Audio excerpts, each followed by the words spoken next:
કે જો માતાજી માંગમાં એક ચપટી સિંદૂર ભરે અને મારા પ્રભુ શ્રી રામનું આયુષ્ય લાંબુ થતું હોય, એમની જીવન રેખા લાંબી થતી હોય,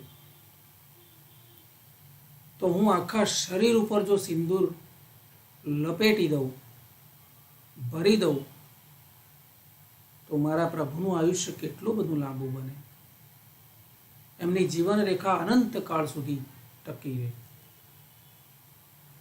ભક્તિની આ પરાકાષ્ઠા છે મિત્રો.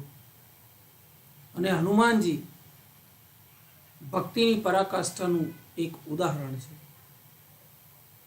શ્રી રામ પ્રત્યે એમની ભક્તિ પુરવાર કરે છે. એટલે જંગલમાંથી પુષ્કળ પ્રમાણમાં સિંદૂર એકઠું કરી અને એમના શરીર ઉપર લપેટી દે છે.